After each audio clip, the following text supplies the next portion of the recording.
Political டைனமிக்ஸே மாறிட்டு நீங்கள் அதிமுக திமுக பார்க்காண்டாம். இன்னைக்குள்ள அரசியல் களம் வந்து எடப்பாடி பழனிசாமி நிலைமை ஜேடிஎஸ் மாறி இருக்கிறார்.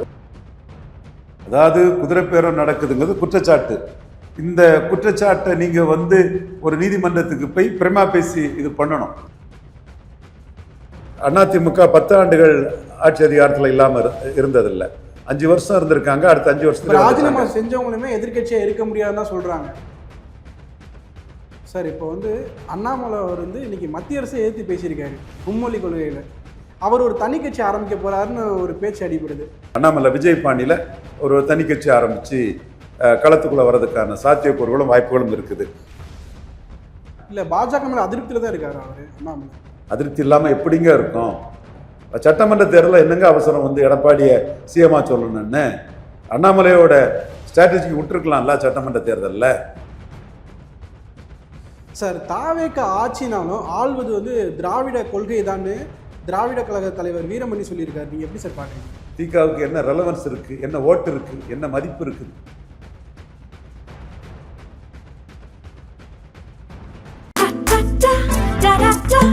Taste the Milky Mist ice cream. Milky Mist ice creams. ஆச்சி மசாலா. எந்த சமையலும் ருசி தேடும் ரகசியம் 20 ரூபாய்.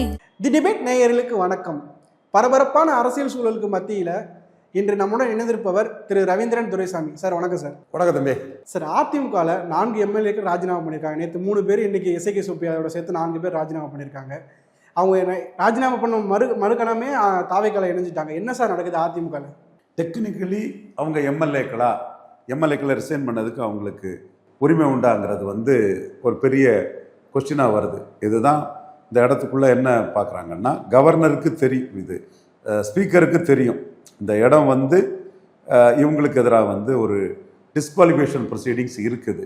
அந்த டிஸ்குவாலிஃபிகேஷன் ப்ரொசீடிங்ஸுங்கிறது வந்து பார்ட்டி விப்பு. அதில் தெளிவாக Maharashtra case, Supreme Court decided கேஸில் வந்து என்னைக்கு எதிர்த்து அவங்க வாக்களித்தாங்களோ அந்த நேரத்திலே அவங்க வந்து தகுதி இழப்புக்கு ஆளாயிடுறாங்க. அப்போ தகுதி இழந்தவங்க, எம்எல்ஏ என்ற தகுதி இழந்தவங்களை, அந்த தகுதி இழப்பை செயல்படுத்தாத ஸ்பீக்கர், அப்போ அவருக்கு இந்த விஷயம் தெரியும்.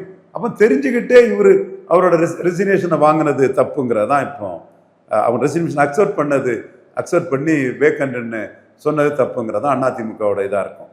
இது வந்து சுப்ரீம் கோர்ட்டில் தான் முடிவாகும். The information speaker knows as he is possessing EPS petition seeking disqualification. EPS petition-ஐ டிஸ்குவாலிஃபை பண்ணக்கூடிய அந்த இன்ஃபர்மேஷன் ஸ்பீக்கருக்கு தெரியும். அப்படி இருக்கும்போது அதுக்கு முடிவுக்கு வராமல் இவங்க எம்எல்ஏ பதவியை ரிசைன் பண்ணதுக்கு அவர் எப்படி அலோவ் பண்ணலாங்கிறது ஒரு கண்டென்ஷியஸ் இஷ்யூ ஆட்டு, ஒரு இஷ்யூ பேஸ்ட் இதாக அதிமுக எடுக்கிறாரு. Speaker knows very well that these MLAs act of violating the direction of political party and not condoned. EPS இவங்களை மன்னிக்கல by the party as their letter of resignation is well within the 15 days period of condonation prescribed under 10th schedule. அதாவது anti defection லா இது பற்றியுள்ள அந்த ஷெட்யூலில் it is clear that the speaker did not satisfy himself as prescribed by constitution and verify whether the resignation is voluntary or genuine. இது voluntary genuine reservation இல்லை. நீங்கள் வந்து disqualification ப்ரொசீடிங்ஸுக்கு உள்ள இருக்கிறீங்க, நீங்கள் ரிசைன் பண்ணுறீங்க. அதைத்தான் நீங்கள் 5 நிமிஷத்தில் அதை அக்செப்ட் பண்ண தப்புங்கிற வராங்க. நீங்கள் என்ன சொல்கிறீங்க? நீங்கள் ப்ரொசீஜர் லாவுக்கு வாரீங்க. என்ன அது டைப் அடிக்கல, எழுதி தந்திருக்கு, அதனால நீ எழுதி தந்தியோ டைப் அடிக்குதுங்கிறது வேற விஷயம். ரெசிக்னேஷனுங்கிறது எழுதி தான் கையெழுத்து போடணும். இங்கே நீங்கள் எம்எல்ஏங்கிற இதுவே வந்து கொஸ்டினபிளாக இருக்குது. உங்க இதுவே செட்டில் ஆகாம கொஸ்டினபிளா கண்டென்ஷியஸா இருக்கக்கூடிய ஒரு சூழ்நிலை நீங்க எப்படி எம்எல்ஏ பதவியை ரிசைன் பண்ண முடியுங்கிறது தான் அதிமுக வாதம்.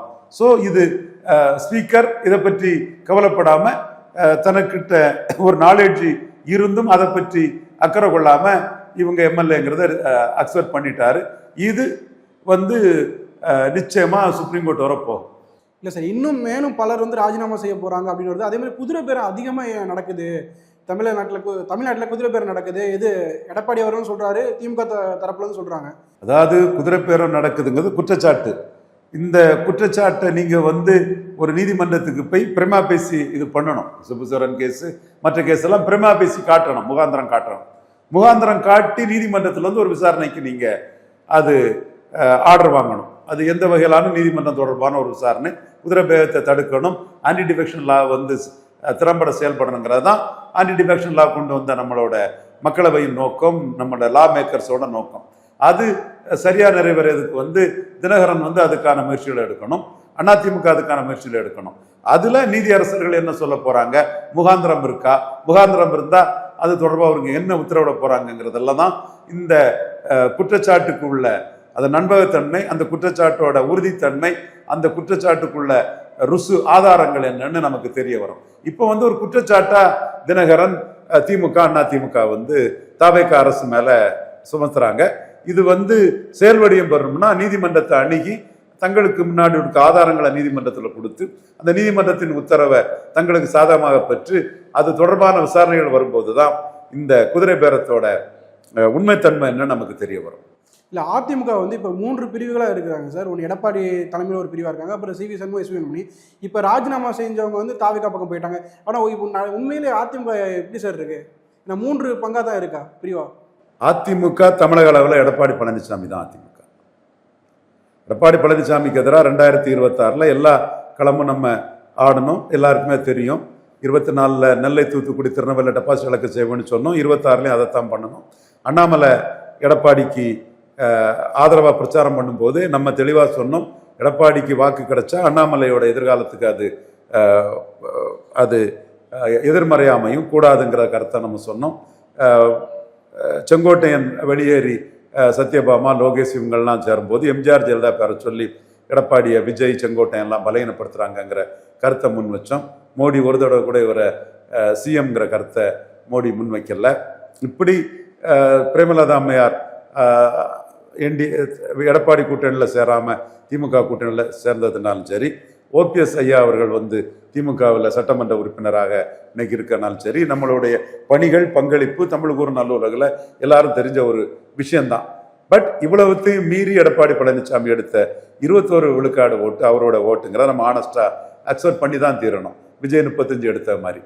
ஸோ இந்த இடம் பேன் தமிழ்நாட்டில் அதிமுக முகம்னா அது எடப்பாடி பழனிசாமி தான். விழுப்புரத்தில் சில பாதிப்பை ஏற்படுத்தலாம் சிவி சண்முகம், நத்தம் விஸ்வநாதன் திண்டுக்கல்ல பாதிப்பை ஏற்படுத்தலாம், வேலுமணி கோயம்புத்தூரில் பாதிப்பு ஏற்படுத்தலாம். இதெல்லாம் அவர் மற்றவங்களை வச்சு காம்பன்சேட் பண்ணதுக்கு முயற்சி பண்ணலாம். பேன் தமிழ்நாடு முகம்னா அது எடப்பாடி பழனிசாமி தான். மற்ற ஸ்பிளிட்ல இருந்து இந்த ஸ்பிளிட்டின் தன்மை மாறி போய் தான் இருக்கு. இல்லை, சிவி சண்முகம் தரப்புல இருந்து ஒரு 5 எம்எல்ஏ வந்து இப்போ எடப்பாடி அவர்களுக்கு ஆதரவு தெரிவிக்கிறாங்க. ஒரு குழப்பமான சூழல் தான் நடந்துகிட்டே இருக்கு தேர்தலுக்கு பிறகு அதிமுக. இது வந்து அதிமுக 10 ஆண்டுகள் ஆட்சி அதிகாரத்தில் இல்லாமல் இருந்ததில்லை. 5 வருஷம் இருந்திருக்காங்க. அடுத்த 5 வருஷத்துல ராஜினாமா செஞ்சவங்களுமே எதிர்கட்சியா இருக்க முடியாதுன்னு தான் சொல்றாங்க. ஏன்னா திமுக வந்து 10 ஆண்டுகள் எதிர்கட்சியா இருந்திருக்காங்க. அவங்க கலைஞர் காலத்திலேயே இருந்திருக்காங்க எதிர்கட்சியா அதிகமாக. இப்போ 2011 2021 எதிர்கட்சியா இருந்திருக்காங்க. ஆனால் அதிமுக ஒரு டைம் 5 ஆண்டுகள் கூட அவங்களால தாக்கு பிடிக்க முடியல சார். நீ பொலிட்டிக்கல் டைனமிக்ஸே மாறிட்டு நீங்க அதிமுக திமுக பார்க்காண்டா. இதுல கூட எடப்பாடிக்கு சாதகமான சில செய்திகள் இதுல வரத்தான் செய்தது. இன்னைக்குள்ள அரசியல் களம் வந்து எடப்பாடி பழனிசாமி நிலைமை ஜேடிஎஸ் மாதிரி இருக்கிறார். ஒரு 20 விழுக்காடு வாக்க 20 வருஷம் மெயின்டைன் பண்ணாங்க தேவகவுடா, குமாரசாமி கவுடா. அந்த மாதிரி 3வது சக்தியா இருக்கிறாங்க. 3வது சக்தியா இருந்த மாயாவதி முதல் சக்தியான பாஜகவால ஆட்சியில் வந்தாங்க. 3வது சக்தியா இருந்த ஜேடிஎஸ் தேவகவுடா, குமாரசாமி கவுடா இவங்க முதல் சக்தியான பிஜேபியால ஆட்சி அதிகாரத்துக்கு வந்தாங்க. இது வந்து இந்திய அரசுல வந்து அவங்க வந்து 3வது சக்தியா இருந்து ஃபர்ஸ்ட்டுக்கு வந்தாங்க. ஆனால் இவங்க ஃபர்ஸ்ட்ல இருந்து 3வது இடத்துக்குள்ள சார் போயிருக்காங்க அதிமுக. அதைத்தான் நான் சொல்ல வர்றேன். 3வது சக்தியாட்டு நிற்கக்கூடிய ஒரு சூழ்நிலையில வன்னியர் பேக்கிங்கும் வெள்ளாள கவுண்டர் பேக்கிங்கும் அவங்களுக்கு இருக்குங்க தான் சொல்ல வர்றேன். இப்போ நீங்கள் இந்த வெள்ளாள கவுண்டர் பேக்கிங் வந்து வன்னியர் பேக்கிங் அவ்வளவு இல்லை. அப்போ வெள்ளாள கவுண்டர் பேக்கிங் அவரை விட்டு போது காரணம் செங்கோட்டையனை அவர் விரட்டி விட்டது, அண்ணாமலை தலைவர் பதவியை எடுத்தது. இது அந்த சமூகமே வந்து இவர் தன்னோட சுயநலத்துக்காக எதிர்கால மகன் அரசியலை கருத்துல கொண்டு இப்படி பண்றாருங்கிற ஒரு கோபம் அந்த சமூகத்துக்கே வந்தது. இன்னைக்கு வந்து கொங்கு பெல்ட்டுக்குள்ள ஒரு 10 சீட்டு எடப்பாடி ஜெயித்திருப்பாருன்னா ஸ்டாலின் ஆதரவுல முதல்வராக இருந்திருப்பார். ஸோ அப்ப நீங்க வந்து அவர் வந்து ஜெயலலிதா மாதிரி திரும்பி வர்றதுக்கு வாய்ப்பு இல்லை. கலைஞர் மாதிரி ஒரு தனி ஆட்சிக்கு நம்ம அவருக்கு வாய்ப்பு இல்லை. அவருடைய அரசியல் நிலைங்கிறது first Vijay, second Stalin, third அவருன்னு சொன்னா ஒரு யூபி கர்நாடகா பொலிட்டிக்ஸ் மாதிரி ஒரு ஹங்கு மீண்டும் வந்ததுன்னா அவருக்கு ஒரு வாய்ப்பு வரக்கூடிய லெவலில் தான் இருக்கிறார். இந்த ஹங்கிலே வந்து அவருக்கு ஒரு வாய்ப்பு வந்தது, சில சூழ்நிலையால் அது தட்டி போயிட்டு. ஸோ ஒரு ஹங்கு வந்தால் அவருக்கும் ஒரு வாய்ப்புன்னு வரும்போது அவரை சார்ந்த அந்த சோசியல் செக்ஷன்ஸ் வந்து அவர் பின்னாடி நிற்கிறதுக்கான வாய்ப்புகளும் சாத்தியக்கூறுகளும் அவர் இருக்குன்னு தான் என்னோட பொலிட்டிக்கல் அசஸ்மெண்ட்ல நான் அவரை பார்க்குறேன். ஆல்டர்னேட்டிவ் ஃபோர்ஸுங்கிற அந்தஸ்து அவர் கொடுக்கல, பட் ஒரு ஜேடிஎஸ் மாதிரிப்பட்ட ஒரு ஃபோர்ஸாக அவர் நிற்பாருங்கிறது என்னோட கருத்தாக நான் இதில் முன்வைக்கிறேன். ஸோ இன்றைய முதல்வர் விஜய் அவர்கள் வந்து ஊழல் சக்தின்னு சொன்னார் அதிமுகவை. அந்த ஊழல் சக்தியிலேருந்து ஆதரவு 25 எம்எல்ஏ சப்போர்ட் பண்ணி நம்பிக்கையில்லா தீர்மானத்தில் இப்போ சப்போர்ட் பண்ணாங்க. இப்போ அங்கேருந்து ராஜினாமா பண்ணி இந்த கட்சிக்கு வராங்க. அப்போ அவங்க விமர்சனம் எப்படி சார், பொதுமக்கள் எப்படி சார் பார்ப்பாங்க? பொதுமக்கள் எப்படி பார்ப்பாங்கங்கிறது அடுத்தால ஒரு உள்ளாட்சி தேர்தல் போன்ற ஒரு தேர்தலில் தான் தெரியும். ஆனால் இதை வந்து இன்னைக்கு சிபிஎம் விமர்சனம் பண்ணியிருக்கிறாரு சண்முகம்.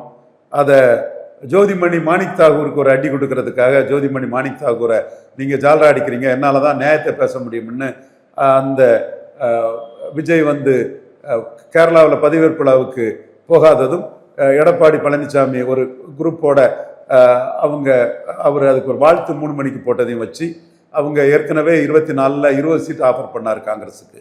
அதில் ஸ்டாலின் உடனே 6 10ஆக்குனாரு.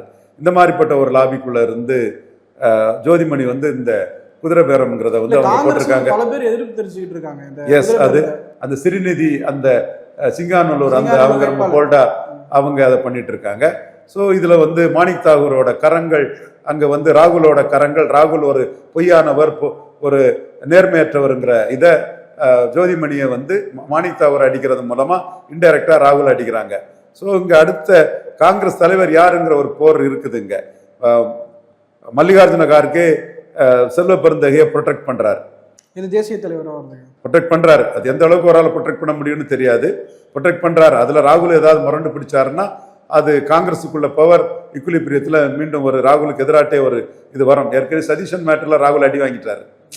சதீஷன் மேட்டர்ல கேசி வேணுகோபாலை கொண்டு வர பார்த்தாரு, உண்டு இல்லைன்னு சதீஷன் பண்ணி நீங்க கேசி வேணுகோபாலை சிஎம் ஆக்குனீங்கன்னா வயநாட்டில் தோத்து போவீங்க, அடிச்சு துரத்திடுவான்னு மலையாளி எல்லாம் சொல்லவும் ராகுலுக்கு அதுல பெரிய தோல்வி தான். பரிதாபமா தான் ராகுல் அதுல வந்து பேயறிஞ்ச மாதிரி தான் வந்து நின்று அந்த பதவியேற்பிலால நின்றுட்டு இருந்தாரு. அசாமில் படுதோல்வி, இங்க வெஸ்ட் பெங்கால்ல தோல்வி, தமிழ்நாட்டில் இவங்க தோத்துக்கிட்டு கழிஞ்ச முறை 20 சீட்டுக்கு மேல வந்தவங்க ஸ்டாலினை தோக்கடிச்சிட்டோம்னு ஒரு அற்ப சந்தோஷம், ஒரு இழிவான சந்தோஷத்தை மாணிக் தாகூர் பண்ணிட்டு இருக்கிறாரு. ஸோ அவர் ராகுல நம்பிக்கையுரிய கொறடாவா இருக்கிறாரு. அதனால அற்ப சந்தோஷம் இழிவான சந்தோஷத்தெல்லாம் அவர் 5 சீட்டாகி தோத்தம் பிறகும் ராகுலுக்கு ஆளாட்டு பண்ணிட்டு இருக்கிறாரு. அங்க ராகுலுக்கு கரங்கள் வந்து பலகீனம் அடைஞ்சிட்டு இருக்குது.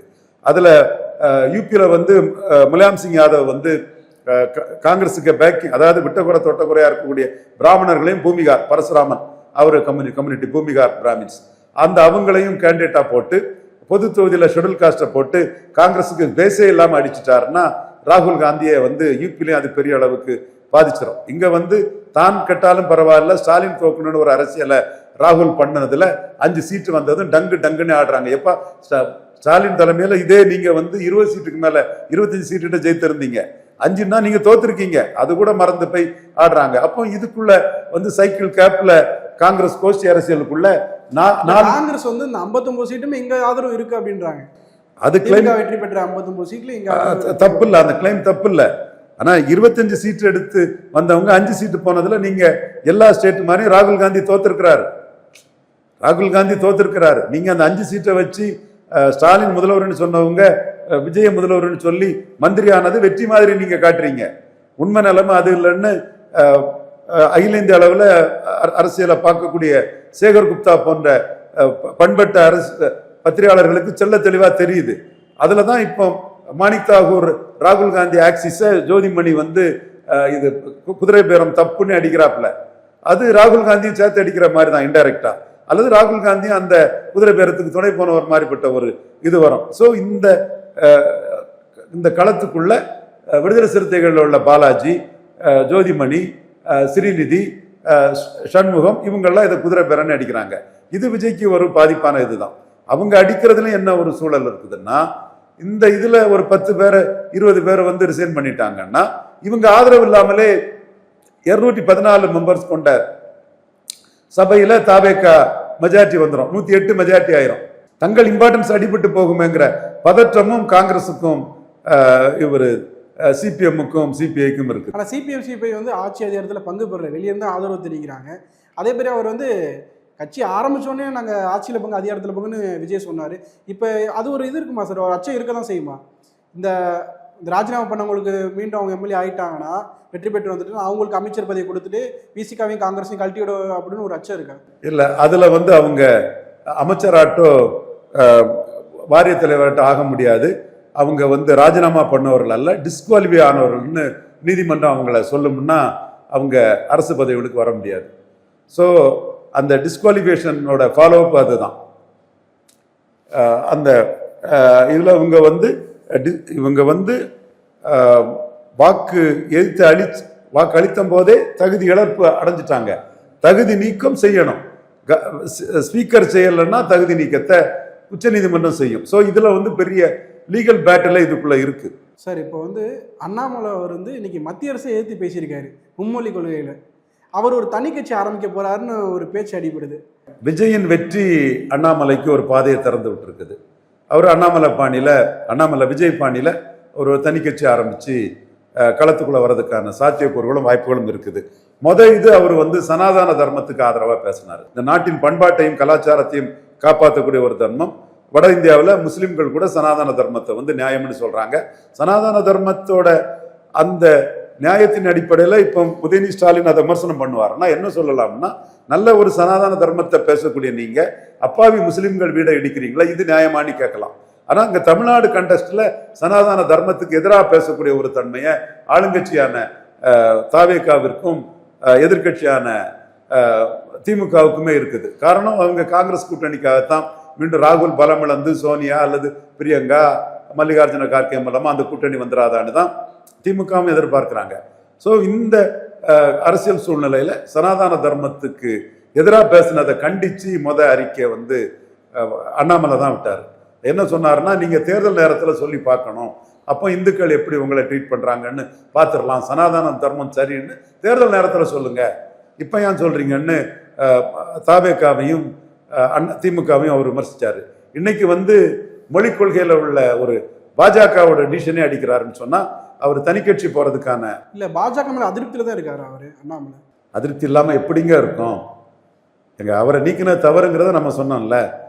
சட்டமன்ற தேர்தலில் என்னங்க அவசரம் வந்து எடப்பாடியை சிஎம்மா சொல்லணும்னு அண்ணாமலையோட ஸ்ட்ராட்டஜிக்கு விட்டுருக்கலாம்ல. சட்டமன்ற தேர்தலில் அண்ணாமலை சிஎம் அல்லது அண்ணாமலை சீமானு சொன்னார்னா சீமான் சிஎம்னு திமுக வேண்டாம் அதிமுக வேண்டாங்கிற அந்த இடம் தானே போயிருக்கணும். அந்த ஸ்பேஸை விட்டுக்கிட்டு இன்னைக்கு ரொம்ப மோசமான ஒரு சூழ்நிலை அண்ணாமலை நீக்கத்தால் வந்துட்டு இல்லை. ஸோ அண்ணாமலை வந்து அந்த அதிருப்தியும் வேதனையும் அவருக்கு இருக்கத்தான் செய்யும். சார், அவர் வந்து விஜய் கட்சியில் கூட சேர வாய்ப்பு இருக்குன்னு சொல்கிறாங்க. விஜய்க்கு எதிரான அரசியலை தான் அவர் பண்ணுவார். அண்ணாமலை விஜய்க்கு எதிராக அரசியல் செய்வார். விஜய் வெர்சஸ் அண்ணாமலைங்கிற ஒரு நரேட்டிவ்குள்ள தான் அவர் வருவார். சீமான் வெர்சஸ் அண்ணாமலை, சீமான் வெர்சஸ் விஜய்ங்கிறதான் சீமான் முயற்சி பண்ணுறாரு. விஜய் வெர்சஸ் அண்ணாமலைங்கிறதான் அண்ணாமலையும் முயற்சி பண்ணுவார். அதுதான் சனாதன எதிர்ப்புங்கிறதுல விஜய் தரப்பை வந்து அவர் அடித்தார். நீங்கள் தேர்தல் நேரத்தில் இந்துக்கள் மத்தியில் சனாதன எதிர்ப்பை பேசி பார்த்துருக்கணும். இப்போ போய் உதயநிதி சொல்கிறாருன்னா நீங்களும் சனாதன எதிர்ப்புன்னு சும்மா இது பண்ணிட்டு இருக்கக்கூடாதுங்கிற கருத்தை ஆளுங்கட்சியையும் பிரதான எதிர்கட்சியும் அண்ணாமலை அடித்தது அந்த இடம் தான். அது சரியான ஒரு இதுதான். சனாதன தர்மம் வந்து இந்தியாவை காத்து நிற்கக்கூடிய தர்மம், இந்தியாவின் பண்பாடு கலாச்சாரத்தை காத்து நிற்கக்கூடிய தர்மம், இந்தியாவின் தனித்தன்மையை காத்து நிற்கக்கூடிய தர்மம், உலகளாவிய குடும்பம் என்பதை சொல்லக்கூடிய ஒரு தர்மம். அண்ணாமலை புதுக்கட்சி ஆரம்பிச்சா தமிழ்நாட்டில் பாஜக ரோல் எப்படி சார் இருக்கும்? பாஜகவையும் எதிர்த்து தான் அந்த புதுக்கட்சி ஆரம்பிக்கிறார். இன்னைக்கு விசிகா திமுக வந்து ஒரு மோதல் ஏற்பட்டிருக்கு பெரம்பூர் மாவட்டத்தில். அவள் அமைச்சராக வன்னியரசு ஒரு பதவி ஏற்றதுலேருந்து அந்த திமுக தரப்புலேருந்து விமர்சனம் வச்சுக்கிட்டு இருந்தாங்க. கருத்து மோதலாக இருந்துச்சு. இன்னைக்கு ஒரு சண்டையாக வந்திருக்கு பெரம்பூரில். எப்படி சார் பார்க்குறீங்க? அரசியலில் வந்து வன்முறைக்கு இடம் கிடையாது, அது தவிர்க்கப்பட வேண்டியது. சொந்த சகோதரர்கள் மோதுறது வந்து ஏற்றுக்கொள்ளத்தக்கதல்ல, அதை தவிர்த்திருக்கணும். ஏதோ விரும்பத்தகாத நிகழ்வு வந்துட்டு நிச்சயமாக ஆராசா சைட்லேயும் இருந்து அந்த சண்டையை போட்டது வந்து அந்த குறிப்பிட்ட சமூக சகோதரர்களாக தான் இருக்க வாய்ப்பு இருக்குன்னு நான் கணிக்கிறேன். இது தொடரக்கூடாது. சட்டம் ஒழுங்கை அரசு தெளிவாக காப்பாற்றணும். சம்பந்தப்பட்டவர்களும் இதில் வந்து அதிகபட்ச ஒரு நிதானத்தை கடைபிடிக்கணும்னு ரெண்டு தரப்பு இல்லை. கூட்டணி கட்சியில் காங்கிரஸும் ஆதரவு தெரிவிச்சிருக்காங்க, இடதுசாரிகள் ஐயுமெல்லாம் இருக்காங்க. ஆனால் விசிகாவும் திமுக மட்டும் மோதல் போக்கு போய்கிட்டு இருக்கு சார். அந்த இடம் வந்து ஆராசா தன்னுடைய லாயல்ட்டி காட்டுறதுக்கு தான் அந்த கடுமையான வார்த்தையை சொன்னார். அதோட பின்விளைவுகள் விசிகா ஆராசா அதிமுக மோதல் வருது. இது தவிர்க்கப்படணும். அதிகபட்ச நிதானத்தை கடைப்பிடிச்சு நாளைக்கு நீரடித்து நீர்வதில்லை ஒருதாய் மக்கள்னு நாளைக்கு நீங்களே கூட்டணி சேரக்கூடிய விஜய் உங்களை தெருவில் கலத்தி விட்டுட்டாருன்னா நீங்களே திமுக வர வேண்டிய ஒரு சூழ்நிலையும் வரும். ஸோ அதெல்லாம் கருத்தில் கொண்டு இந்த மோதல் போக்கு வந்து தொடரக்கூடாது. சட்டம் ஒழுங்கு காப்பாற்றப்பட வேண்டும். இவங்களும் பொறுப்புணர்வோட மோதல் போக்க தலைவர்கள் தடுத்து நிறுத்தணுங்கிறதான் மனப்பூர்வமான உளப்பூர்வமான வேண்டுகோள். தாவேக்காவோட செயல்பாடு எப்படி சார் இருக்கு? ஆட்சிக்கு வந்து 2 வாரங்களில் நான் 6 மாதம் டு 8 மாதம் டைம் கேட்டேன். அதனால் அரசியல் நடவடிக்கைகளை பற்றி நான் பேசுகிறேனே தவிர ஆட்சி அதிகார நடவடிக்கைகளில் வந்து நான் விமர்சனங்களை வைக்கல. ஒர்க்போஸ் ஒரு இடங்களில் வந்து மற்றவங்க விமர்சனங்களை நான் சுட்டி காட்டி பேசியிருக்கிறேன்.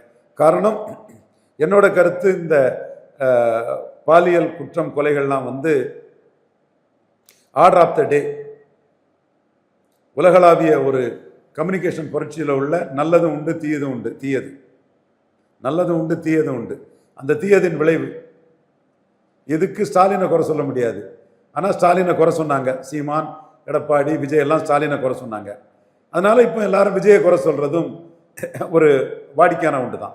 நான் எப்படி ஸ்டாலின் ஆட்சி காலத்தில் இந்த இதில் என்ன நிலைப்பாடு எடுத்தனோ அதே நிலைப்பாடு தான் இன்னைக்கும் என்னோட நிலைப்பாடு. இது வந்து சோஷியல் ப்ராப்ளம், கம்யூனிகேஷன் ரெவல்யூஷனில் உள்ள நெகட்டிவ்ஸ். அந்த அடிப்படையில் தான் அன்னைக்கும் சொன்னேன், இன்னைக்கும் சொன்னேன். ஏன்னா இந்த போர்னோங்கிறக்கூடிய இது வந்து முந்தைய காலகட்டத்தில் ஒரு 40-50 ஆண்டுகளுக்கு முன்னாலும் சரி, 30 ஆண்டுகளுக்கு முன்னாலும் சரி, ஒரு இளைஞனுக்கோ ஒரு யாருக்கோ வந்து கைவசம் அது கிடைக்காது. ஒரு டே ஸ்காலர் பசங்களுக்கு அது கிடைக்காது. ஹாஸ்டல் பையன்களுக்கு அபூர்வமாக கிடைக்கும். அப்படியே அதில் இது கூடக்கூடியவன் ஒரு தீண்டத்தகாதவனாட்டும், ஒரு ரவுடியாட்டும், ஒரு மோசமான ஒரு இதாட்டும் ஒரு கருதப்படுவான். அது ரொம்ப ஒரு ஹாஸ்டலுக்குள்ளே வந்து ஒரு 100 பேர் இருந்தாங்கன்னா 10 பேர் தான் அதுக்குள்ளே அடிக்ட் ஆகிருப்பான்.